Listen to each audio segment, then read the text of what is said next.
한 가지 이제 비유를 보았습니다. 여러분이 만약에 오페라 하우스 같은 그런 콘서트홀, 커다란 콘서트홀의 매니저라고 한번 생각을 해보시기 바랍니다. 이 콘서트홀에서는 계속해서 공연이 열리고 있고요. 그리고 이 공연에서는 굉장히 기사에도 보도될 정도로 그렇게 유명한 이런 콘서트홀이고, 또 세계적인 스타들이 와서 이곳에서 연주하고 노래도 하고 있습니다. 그럴 때 또 관객 중에는 한 시즌 이걸 다 전체 공연을 예약하는 사람들도 있다고 생각을 해보면 어떨까. 근데 갑자기 어떤 작은 밴드가 와서 콘서트홀 입구에서 음악을 연주하기 시작합니다. 그런데 별일 아니겠거니 라고 생각을 했는데요, 갑자기 콘서트홀로 들어와야 될 많은 사람들이 들어오지 않고 그 길거리에서 하고 있는 밴드의 음악을 들으러 가는 겁니다. 사람들이 새로운 밴드에 더 관심을 갖고, 그리고 기사에도 그들의 이야기를 이제 다루기 시작합니다. 매니저인 여러분은 어떻게 하시겠습니까? 경찰을 불러서 다른 곳으로 옮기게 할까? 아니면 소란죄로 체포를 할까? 뭐 이렇게 하실 수도 있겠습니다. 그런데 오늘 본문의 이야기가 이와 비슷합니다. 당시의 종교 지도자들이 성전에서 자신들이 가지고 있는 종교 권력들, 그 종교 권력들의 힘을 누리고 있었어요. 그런데 갑자기 십자가에서 죽은 예수를 따르는 제자들, 이 제자들의 무리가 있었고, 그들을 따르는 사람들이 엄청나게 늘어나고 있는 겁니다. 제자들은 십자가에서 죽은 예수가 부활했다라고 외치고 다녔고, 그들로 인해서 놀라운 일들이 계속해서 벌어지고 있는 겁니다. 지난주일 말씀을 통해서 우리는 초대교회였던 예루살렘 교회 내부에 일어났던 그런 문제들을 함께 살펴보았습니다. 예루살렘 교회는요, 자신의 것을 아끼지 않고 나누면서 희생하고 그랬던 성령 충만한 공동체였습니다. 근데 사단의 내부적인 공격이 있었습니다. 아나니아와 삽비라 부부가 자신의 것을 기꺼이 나누었던 바나바의 섬김을 본받기보다는 그가 누렸던 명예와 존경을 얻고자 했어요. 성령 충만한 바나바와는 달리 사단이 그 속에 가득해서 그들은 탐욕을 추구해 왔던 것입니다. 거짓과 위선의 문제가 그들에게 있었고, 하나님은 이것을 단호하게 심판하셨습니다. 아나니아와 삽비라가 죽게 되었고요. 이 일을 보고 들었던 교회는 물론 교회 밖에 있는 그런 많은 사람들까지도 굉장히 두려워했습니다. 보통 이런 소식이 전해지면요, 교회는 어려움을 겪을 것 같아요. 그런데 오히려 교회가 더 부흥하기 시작했습니다. 사도들은 예루살렘에서 표적과 기사를 행했고, 사람들이 병든 사람들을 데리고 와서 이제 고침받으려고 하고요, 베드로의 그림자라도 덮이면 하고 이렇게 바라기도 합니다.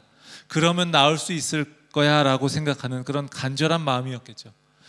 사람들이 병자들과 귀신 들린 사람들을 사도들에게 데리고 와서 고침을 받습니다. 사도들은 지금 예수님이 이 땅에 계실 때의 사역들을 계속해서 하고 있는 거예요. 이어서 하고 있는 거예요. 점점 더 믿는 사람들이 많아졌습니다. 이 모습을 보면서 종교 지도자들의 마음에 시기가 가득 일어났다. 오늘 본문은 이야기합니다. 앞에서 시작할 때 이야기했던 것처럼 그동안 우리 콘서트홀에 사람들이 많이 모였었는데, 이제 사람들이 콘서트홀 밖에서 연주하는 저 이상한 연주자들이 연주하는 음악을 들으러 몰려가는 걸 보면서 이제 그들은 불안한 거예요. 예수님의 이름이 당시 종교 권력을 상징했던, 그것을 상징적으로 보여주었던 성전을 대신하고 있는 겁니다. 이제 종교 지도자들은요, 그것을 보고 사도들을 가만두지 않기로 했어요. 그래서 사도들을 잡아서 옥에 가두게 됩니다. 누가는 종교 지도자들이 사도들을 옥에 가둔 이유를 시기 때문이라고 이야기했어요. 사람들이 자신들에게 존경을 보내기보다 사도들을 향해서 몰려가고 있는 걸 보고 경쟁심이 생겨난 겁니다. 사도들을 따르는 이들이 점점 많아지고 있었고, 이것은요, 자신들의 권력에 대한 위협으로 여겨졌습니다.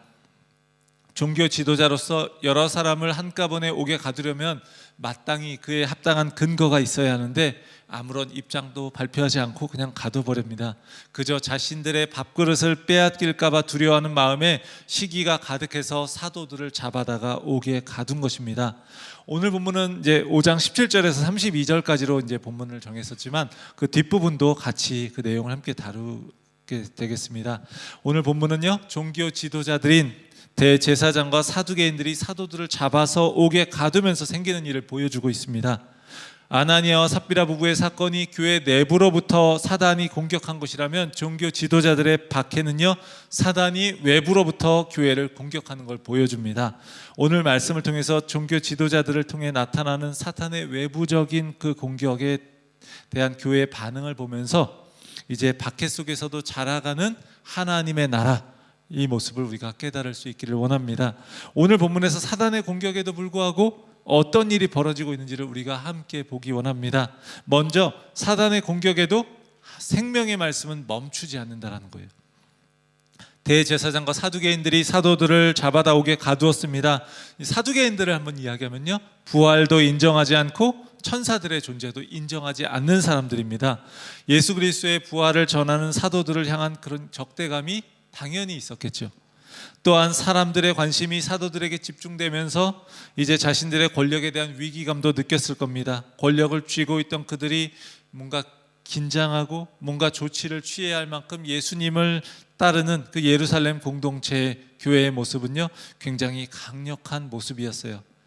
예수 그리스도를 십자가에 못 박았던 그 이들이 이제 하나님 나라를 선포하고 예수 그리스도의 부활의 복음을 증거하는 사도들을 붙잡아서 옥에 가둡니다. 이제 공개적으로 가둔 거예요.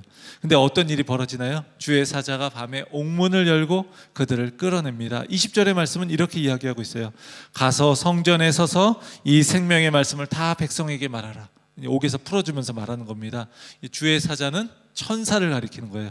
천사의 존재를 믿지 않는 사두개인들에 의해서 감옥에 갇혔는데 천사가 옥문을 열고 이제 나가게 하는 겁니다. 가서 생명의 말씀을 전해라 하는 거예요. 종교 지도자들이 사도들을 체포하고 나서 옥에 가둠으로써 사단이 교회를 향한 싸움을 시작한 겁니다. 사단이 싸움을 시작했는데 이것은요, 결국은 주님이 이 싸움에 개입하시는 결과가 되었어요. 주님이 이 싸움에 어떻게 개입하십니까? 종교 지도자들이 갑자기 벼락을 맞아 죽거나 사고를 당해서 죽게 하십니까? 예, 그렇지 않습니다. 오히려 옥에 갇힌 사도들을 조용히 끌어내시면서 그들의 싸움을 계속하도록 하시는 거예요. 그 싸움의 방법은 종교 지도자들이 이렇게 핍박할 때 무력으로 맞서는 게 아니라 예수 그리스도의 십자가와 부활의 메시지, 즉 생명의 말씀을 계속해서 백성들에게 전하는 겁니다. 이게 바로 싸우는 방법이에요. 종교 지도자들은 하나님의 말씀을 가둘 수 있다라고 생각했습니다. 이것이 그들이 생각할 수 있는 전부였습니다. 사단이 할 수 있는 전부가 바로 이것뿐이었어요. 부활하신 주님은요, 그들이 행한 무력 행사가 얼마나 어리석은 것인지를 잘 보여줍니다. 그런데 사도들을 옥에서 내보내면서 주의 사자가 하는 말이 무엇입니까? 안전한 곳으로 피해라 이렇게 이야기합니까? 그렇지 않습니다. 다시 붙잡힐 수밖에 없는 성전으로 가라고 하는 거예요. 거기서 생명의 말씀을 전하라 이렇게 이야기합니다. 사도들이 이 명령에 따라서 새벽에 가서 성전에 가서 하나님의 말씀을 전하고 있습니다. 왜 주의 사자가 옥에서 빼내면서 다시 붙잡힐 수밖에 없는 그곳으로 돌아가라고 하신 걸까요? 왜 안전한 곳으로 피하도록 하지 않았을까요? 우리가 살아가면서 우리도요, 때로는 축복이라고 여기는 것들이 있는데 그 축복을 받았다라고 여긴 것이 때로는 더 큰 고난으로 이어질 때가 있지 않습니까? 그럴 때 우리는 하나님께 의문을 가질 수 있습니다. 차라리 그 축복을 받지 않았다면, 차라리 주시지 않았다면 이 고생도 없었을 텐데 이렇게 생각할지도 모릅니다. 하지만 그렇지 않다라는 거예요. 중요한 것은 나한테 좋다고 느껴지는 게 축복이 아니라 하나님이 나와 함께 계신 것이 축복인 줄 믿습니다. 사도들 역시요, 옥에서 나와서 안전한 곳으로 피신하느냐 아니면 또 위험을 겪느냐, 이게 중요한 게 아니라 자신이 부활하신 예수 그리스도 안에서 부활의 복음, 생명의 말씀을 전하는 것, 이것이 더 중요한 거예요. 어떤 상황에서든 자신들은 가두어도 하나님의 말씀은 가둘 수 없다는 걸 보여주는 것이 중요한 것입니다. 사도들을 잡아가둔 사람들이 회의를 열고자 했어요. 근데 사도들이 생명의 말씀을 전하기 위해 그들은 지금 새벽에 성전으로 가 있습니다. 사도들을 잡아가뒀던 종교 지도자들은요, 그 주의 사자가 한 일을 모르고 있는 상황이에요. 그래서 재판하기 위해서 옥에서 사도들을 끌고 오라고 합니다.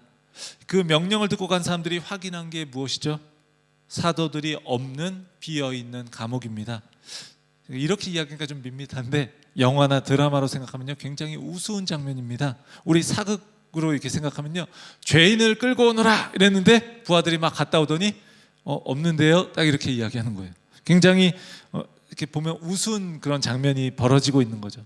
이 부하들의 말을 들었을 때 이 종교 지도자들이 얼마나 당황하고 두려웠을까를 한번 상상해 보시기 바랍니다. 근데 우리는 여기서 비슷한 장면을 한번 떠올릴 수 있습니다. 예수님이 부활하실 때의 장면이에요. 병사들이 무엇을 하고 있었죠? 그때 무덤을 지키고 있었죠. 근데 예수님이 부활하셨고 무덤은 비어 있었습니다. 사도들이 나올 수 있었던 것도요, 병사들이 경계를 소홀히 했다거나 감옥이 탈출하기 쉬울 정도로 허술했기 때문이 아닙니다. 감옥의 문은 밤새도록 잠겨 있었습니다. 현재도 잠겨 있는 상태였습니다. 지키는 병사들도요, 한순간도 이 자리를 벗어나지 않았습니다. 그런데 사도들이 어떻게 빠져나온 걸까요? 하나님이 하신 일이라고 밖에는 볼 수가 없는 것입니다. 사도들이 감옥에서 나와서 말씀을 전합니다. 그래서 메신저를 아무리 가둔다 할지라도요, 생명의 말씀은 가둘 수 없는 거예요. 이때뿐만이 아니라 인간의 그 역사를 계속해서 보면요, 그 진리를 막으려는 시도는 계속되어 왔습니다. 성경의 이야기는 아니지만 비슷한 이야기로 이제 독일의 아우구스트 베베릴 광장이라고 하는 곳에 한 조형물이 있습니다. 이제 이게 뭐냐면 이제 이스라엘 조각가 미카 울만이라고 하는 사람의 작품인데 비어 있는 도서관이라는 거예요. 근데 이 특징이 이 광장 바닥이잖아요. 근데 이 광장의 바닥에 이 조형물이 바닥에 세워진 게 아니라 지하에 있다라는 거예요. 지하에. 이게 왜 이런 일이 일어났냐면 1933년에 나치를 따르는 사람들이 그 독일의 훔볼트 대학 도서관의 책들 중에서 나치에 반대하는 입장을 가진 그 책들을 모아서 불태웠습니다. 그 책들의 수가 한 2만 권 정도가 되었다고 해요. 마치 중국의 진시황이 학자들의 정치적인 비판을 막기 위해서 농업서적, 의학서적, 점치는 책을 제외한 나머지 책을 다 불사르고 그 학자들을 산채로 생매장했던 일이 있었죠. 분서갱유라고 하는 그 현대판 분서갱유가 일어난 거예요. 나중에 독일은요, 이 사건을 잊지 않기 위해서 지하로 5m를 깊이의 땅을 파고 그 책 2만 권이 불태워졌다고 했잖아요.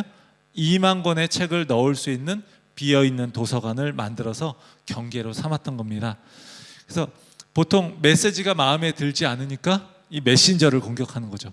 우리도 마찬가지예요. 우리도 뭐 그렇지 않다라고 말할 수 없는 게 우리가 누군가를 핍박하지는 않지만 우리가 마음에 들지 않으면, 메시지가 마음에 들지 않으면 쓰는 방법은요, 메신저를 공격하는 거예요. 예를 들면 이런 겁니다.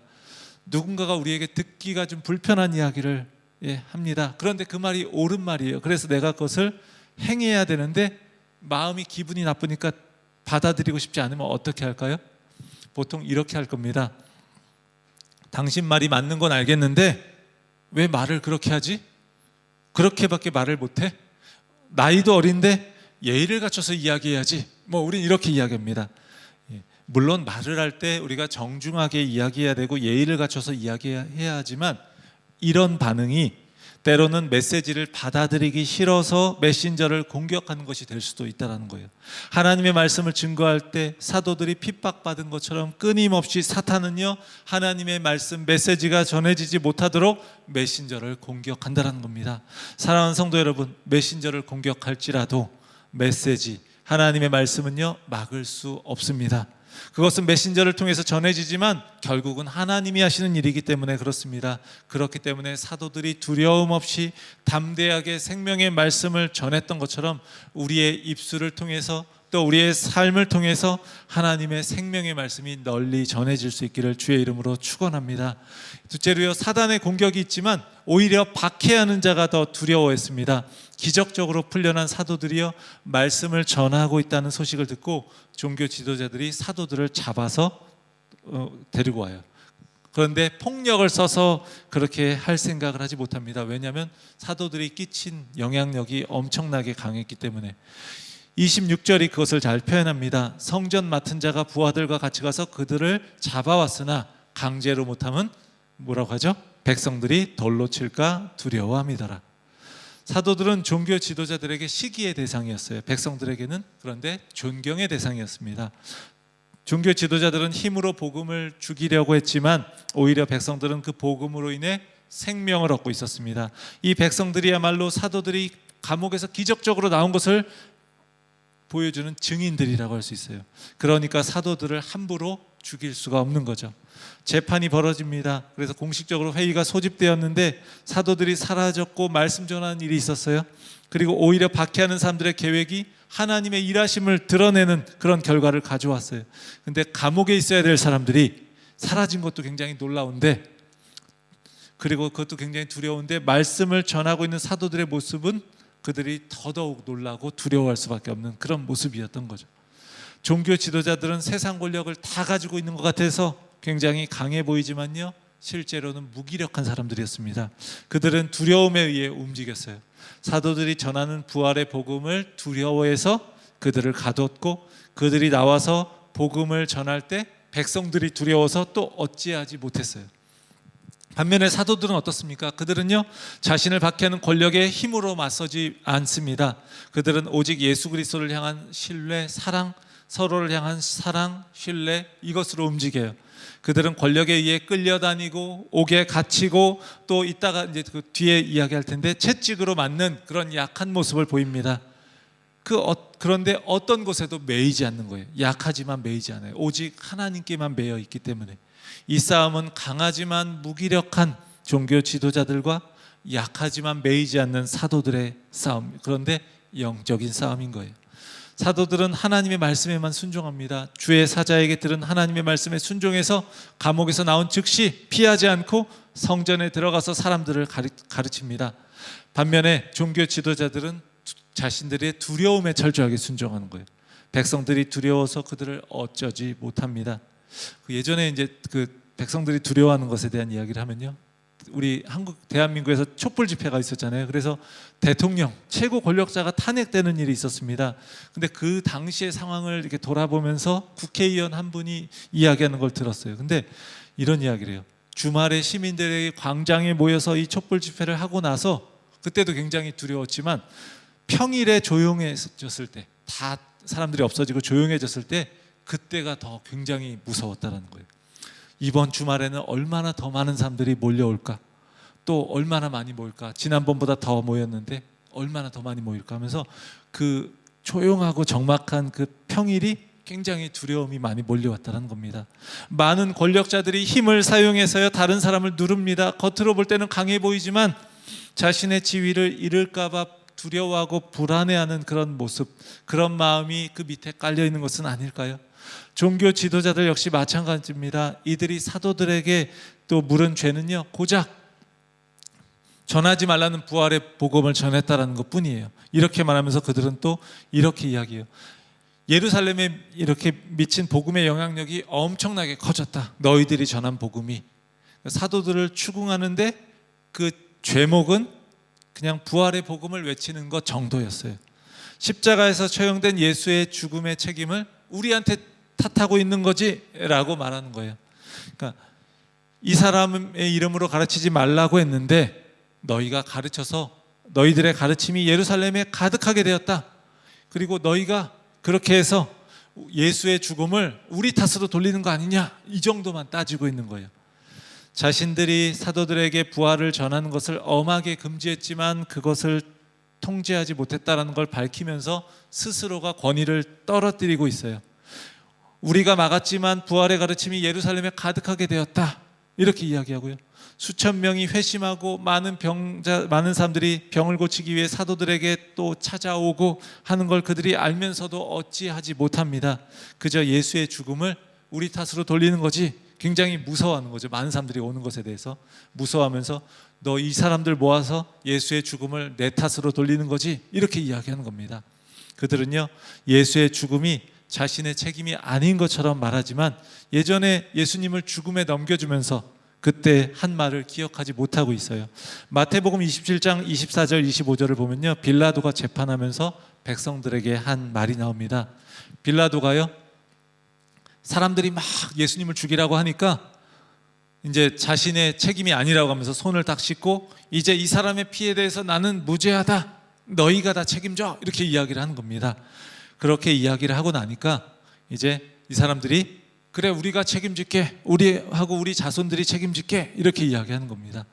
그러니까 그들은 예수님의 피가 무죄한 자의 피일 경우에 대가를 치르겠다라고 말했었는데 사도들이 이제 예수님이 부활했고 그분이 무죄하시다는 것을 전하면서 이제 너희들의 죄다라고 이야기하니까 받아들이지 않고 오히려 그들을 협박하고 있는 거예요. 그런데 사도들은 조금도 두려워하지 않습니다. 예수 그리스도의 부활을 경험한 사람들이에요. 죽음을 경험한 사람들, 죽음을 무서워할 리가 없습니다. 그래서 29절에서 이렇게 이야기합니다. 사람보다 하나님께 순종한 것이 마땅하니라. 그리고 재판의 자리를 오히려 복음 전파의 기회로 삼아서 전하지 말라고 말했던 예수 그리스도의 부활의 복음을 전하고 있어요. 30절 31절의 말씀입니다. 우리 같이 한번 읽어보겠습니다. 너희가 나무에 달아 죽인 예수를 우리 조상의 하나님이 살리시고 이스라엘에게 회개함과 제사함을 주시려고 그를 오른손으로 높이사 임금과 구주로 삼으셨느니라. 사랑하는 성도 여러분, 종교 지도자들은요, 자신들의 권위에 의지해서 자신들의 힘에 의지하면서도 깊은 곳에는 두려움이 있었습니다.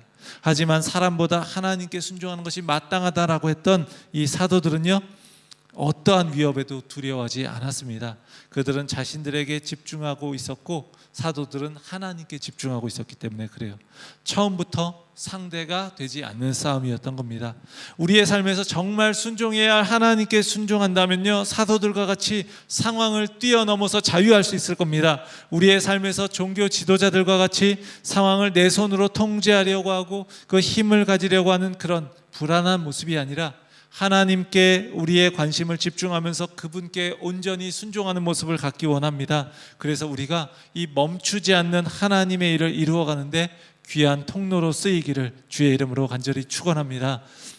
마지막으로 사단의 공격이 있었는데요, 복음으로 인해서 기뻐하고 있습니다. 교회를 향한 사단의 공격에도 생명의 말씀은 멈출 수 없었고, 또 박해하는 자가 두려워했고 박해받는 자들이 오히려 당당했어요. 자신 안에 있는 그 두려움에 순종하는 자와 하나님께 순종하는 자의 차이였습니다. 사도들은 재판의 자리에서 예수 그리스도의 죽음, 부활을 전합니다. 복음을 전한 거예요. 이때 종교 지도자들이 좀 받아들였으면, 그리고 회개했으면 참 좋았을 것이다 라는 생각을 합니다. 하나님께서도 사도들에게 복음을 전하게 하시면서 그 종교 지도자들에게 그런 기회를 주시는 것이 아닐까 하는 생각을 해보게 돼요. 하지만 이들의 마음은요, 여전히 닫혀 있습니다. 자존심을 지키려는 마음은 강합니다. 그래서 회개하지 않고 사도들을 제거하려고 하고 있습니다. 망하는 길로 가는 거예요. 근데 그런 상황 속에서 가말리엘이라고 하는 율법 교사가 등장합니다. 나중에 나오는 사도 바울의 스승이기도 해요. 그가 흥분해서 사도들을 죽이려는 종교 지도자들의 마음을 진정시키고 있습니다. 그러면서 이야기해요. 36절 37절은 오늘 저희가 읽지는 않았는데요, 이제 이런 이야기, 제가 이건 이야기를 하겠습니다. 예전에 드다라고 하는 사람이 있었잖아. 꽤 많은 사람들이 따랐지만 그 사람 죽으니까 어떻게 됐어? 다 흩어졌잖아. 예전에 갈릴리에 유다라고 하는 사람이 있었지. 그 사람도 꽤 많은 사람들이 따랐었잖아. 그런데 그 사람 죽으니까 다 흩어져 버렸잖아. 예수라고 하는 사람도 그런 종류의 사람이라면 그냥 무너질 거야. 근데 만일 하나님께로 났으면 너희가 무너뜨려도 소용없어. 그건 하나님을 대적하는 일이 될 거야. 이렇게 이야기한 거예요. 가말리엘이 그러면서 그들을 진정시켜요. 가말리엘이 예수님을 믿은 사람은 아니었을 겁니다. 하지만 그의 말에는 맞는 부분이 있어요. 그 사람이 죽어버리면 종교는 망해버린다는 거예요. 드다도 그랬고 갈릴리의 유다도 그랬습니다. 예수의 부활의 복음은 어떻습니까? 하나님께로부터 났기 때문에 절대로 무너뜨릴 수 없는 겁니다. 예수님은요, 부활하셨고 지금도 살아계시고 온 세상을 다스리고 계시기 때문에 교회는 무너지지 않습니다. 하나님의 일은요, 그래서 결코 멈추지 않습니다. 마지막에 사도행전 28장은 어떻게 마무리되나요? 28장 30절 31절을 보면 이렇게 이야기해요. 바울이 온 이태를, 2년을 이야기해요. 자기 셋집에 머물면서 자기에게 오는 사람을 다 영접하고 하나님의 나라를 전파하며 주 예수 그리스도에 관한 모든 것을 담대하게 거침없이 가르치더라. 이 말은 무엇을 의미하는 거죠? 예수가 죽었다면 곧 사도들이 전하는 메시지가 사라질 것이다 라는 그 말이 틀렸다는 거예요. 사도행전의 마지막은 보여주고 있습니다. 오히려 바울이 담대하고 거침없이 복음을 전했다는 거예요. 한마디로 예수님은 죽었지만 부활하셨고, 또 그렇기 때문에 그 복음을 전하는 교회는 결코 무너지지 않는다는 것, 그것을 말하는 겁니다. 지금 살아계신 예수님이 모든 것을 다스리고 계시기 때문입니다. 사도들은 기뻐합니다.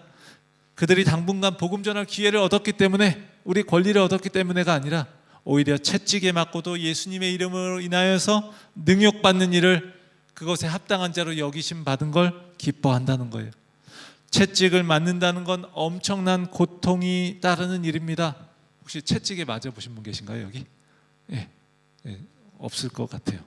그런데 그 고통보다 더 심각한 건요, 수치라는 거예요. 당시 명예와 수치가 가장 중요한 사회였기 때문에 그래요. 그런데 사도들은요, 예수의 이름을 위해서 고난받는 게 더 큰 명예라는 걸 알았기 때문에 이제 당시의 문화에 거슬러서 채찍을 맞으면서도 기뻐할 수 있었습니다. 가장 중요한 게 무엇인지 알았기 때문에 다르게 바라볼 수 있었던 거예요. 그들을 감옥에서 구해내면서 자신을 나타내신 하나님, 그런데 이번에 채찍에서는 건져내지 않으셨어요. 하지만 복음을 위해서 고난받는 걸 기뻐하는 모습을 통해서 하나님은요, 자신을 드러내 보여주십니다. 죽음과 고난을 두려워하지 않고 오히려 기쁘게 여기는 그런 사도들을 통해 하나님의 말씀은 거침없이 선포되고 전파되어 나간 거예요.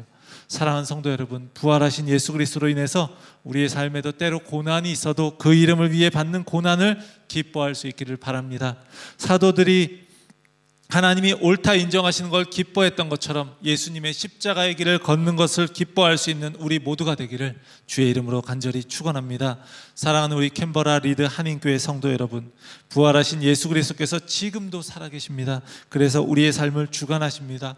그렇기 때문에 사단이 아무리 교회를 향해서 싸움을 걸어도요, 스스로 이길 수 없는 싸움을 걸어오는 겁니다.